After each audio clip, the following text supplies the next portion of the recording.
We're back with the guys. As always, send all your questions to askus@traptalkpodcast.com. And this one's coming in from Mike Christensen from Livermore, California. New to trap shooting, shot my first registered score last year. Purchased a new Browning combo last year also. About $7,000, and I'm sure I cannot outshoot this gun. But am I missing something by not purchasing a $20,000 Perazzi, Kohler, or Krieghoff?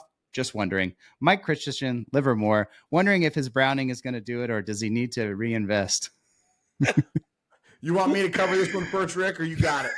I mean, you don't sell guns, do you? No, but I do. He just wants to go first. He wants to go first. Go ahead, Zach. Yeah. So I think obviously we've seen some shooters shoot Brownings at a very high level. Foster Bartho, Matt Bartholow. I mean, they've won everything with it. I think it comes down to the quality of the shooter and the shooter's abilities at the end of the day with shooting a shotgun, because I've seen Ricky shoot every type of gun there is and hit targets at some point in time. I will say that if you're doing something a lot, I think it's important to have quality equipment. And I think that if you say, okay, I'm going to shoot 20, 30, 40,000 rounds a year, there's intricacies at those higher level guns that they have that I think some of those more, entry level combos don't necessarily have, and the customization factor. That's how I feel. But to say that you can't break 100 with a Browning, I'm not going to say that. But I like the way my Krieghoff shoots, and I like the customization that it has, and that's how I feel about it. What do you think, Rick? Well, since I didn't get to go first, I'm kind of bummed. No, I'm just kidding. So he's a prima donna. You stole his like thunder. That. He took first away from one time and it ruins his whole day. So here's what He likes to lead off. Okay, he's a squad leader. He likes to lead right. off. Right. As I told you in Tucson, I'll handle it. So here's what I will say. My son started with a Browning 725 combo. Great gun. He wanted a Krieghoff like me. I made a deal with him. You know, if you obtain these certain goals that I set and that you set for yourself, then you'll get one. Now, the only difference is I've always said the Krieghoffs, the Perazzis, and the Kohlers, they can be rebuilt multiple times as far as annuals and service works. Now, the Brownings can too. I don't know or have not seen too many of the newer Brownings that have been through that type of rigmarole other than what the Bartholos are doing, but they also have multiple guns that they bring too. Right. So it's all preference. So at the end of the day, here's my number one thing. And I'll bring up an old friend of mine that doesn't shoot much anymore that we're trying to get him back. Chad Sorensen out of Utah. Chad called me up one time and he said, I want to get a new gun. I gave him a price he wanted a Perazzi. And he's like, yeah, that's a little more than I want to spend. What should I do? He was shooting a Browning XT. I said, get a stock made for it.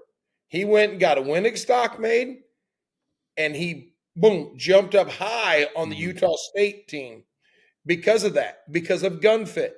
So that's what I'll just tell you. It goes back to the old deal of Leo when he first started shooting. He shot 1100s. He won a lot of stuff with them. He had multiple of them, but he won a lot of stuff. So saying that you have to have that gun to shoot good, that's absolutely false, okay? Mm-hmm. You need a gun that fits you. Now, there's a difference between the medium guns and the higher-end guns, and it's just quality. That's the difference. I sell them all, okay? So I'll just say, yeah, you could break 100 guaranteed. He's a new shooter from Livermore. So, at Livermore, I know I've been there. I've shot I think I shot some practice there. But I was there with Dave Kelly. They throw great targets. So shooting that Browning, don't feel that you can't compete. Anytime 100%. You feel you can't compete because of your equipment, then that's a mental deal you got going on. Go out, shoot the target, you break the target. I think the easiest way to equate it is watches. You can get a good Seiko watch that's going to tell the time for a couple $100, but there's still a lot of people wearing Rolexes and Breitlings. It's just a different level of timepiece retention. I mean, it's going to do around about the same job, but there's a reason why people are buying these other things at some point investment stuff. I mean, I collect watches. I love Omegas. I love Rolexes. I wear an Apple Watch. Why? Because it works for me for what I do every day as far as I can, so it just comes down to preference and what your budget is. Like I said, I sell guns for game masters too. And, we sell Beretta Premium, we sell Kohler, we sell Perazzi, we sell Krieghoff, we sell Silver Sights, we sell Zoli. About anything, we can get. So I sell what fits your budget too. And that's one of the biggest things is, so don't feel that, you have to go out and buy that 20, 30, 40,000 $40,000 gun just to compete. Yeah. As a financial advisor, I would not advise that. Don't overextend yourself. Buy within your means. That's right. Yeah. So yeah, there you go. Yeah. All right. I have thoughts here. Don't shame don't shame the guys at the gun club who have the Perazzis and the Krieghoffs, and you'd be like, I can break a score with my Browning. I don't know why you spent all that money. Don't shame these guys. All right, they just People like buy what they want. It's preference. If you've got the means and you've got the ability, right, and you want to have what you want to have, that's no problem. I mean, there's people that are rolling around in $100,000 maxed out trucks that don't pull trailers. Yeah. Okay? Exactly. They're driving to work in the office in a $100,000 King Ranch truck. So if you've got the means, and if it makes you happy and you like what you're doing, do it. Yeah. But don't ever discourage someone to not shoot because their gun's not expensive enough. Or on the other end, discourage someone that bought a $50,000 engraved scroll gun. Well, why'd you spend all that money on that gun? Well, obviously they worked hard and they can afford it. But but Zach, here's the thing. We're not making fun of those people with the 725s. Okay. They're looking at us going, hey, I didn't have to spend all that money and, I can break a score with this gun. Yeah, we know you can. The difference, I think, is what you guys are saying is these competition guns are built for competition. They're built to have thousands and thousands and thousands of rounds through them without breaking down. And when they break, exactly. And it's a specific part that breaks. I can say that. And I can say that when you get into the lower line guns, most of those people that shoot them at a high level have a couple of those guns, backup guns, parts, whatever, because things happen. Yeah. Well, if I do the math, 10 $3,000 guns or one $30,000 gun, it's the same money, except I get to shoot one gun. It fits me perfectly. I don't have to change it out all the time. Right. And I know I can depend on it. And if something like a spring or something breaks, then you change that spring, but that spring is supposed to break that because the rest of the gun did not. Right. It's a competition gun. It's built for that. Exactly. So I would say go easy on these guys, with the nice guns.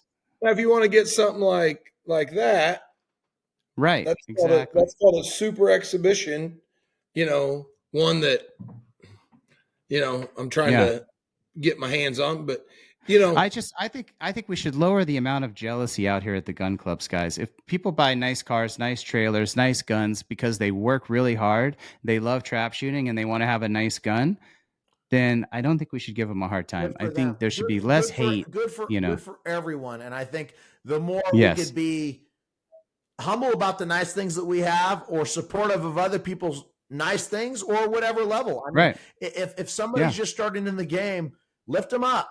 And I would encourage everyone to lift everyone up at whatever level they're at. If you don't have something positive to say, then don't say it. Now, if you're with your squad like me and Ricky, well, we don't generally say as much positive things to each other. Me, Rich Bullard, and Ricky and Justin, I mean, it's a little different of a dynamic. No, not you guys. But we're okay with that. But outside of our group, we're positively bringing everybody up. Yeah, everybody outside of our squad gets brought up, and then inside we're throwing rocks at each other. But that's okay. We have fun. It's all in fun. But here's what I'll say is, you know what? Just purchase what you can afford in your budget.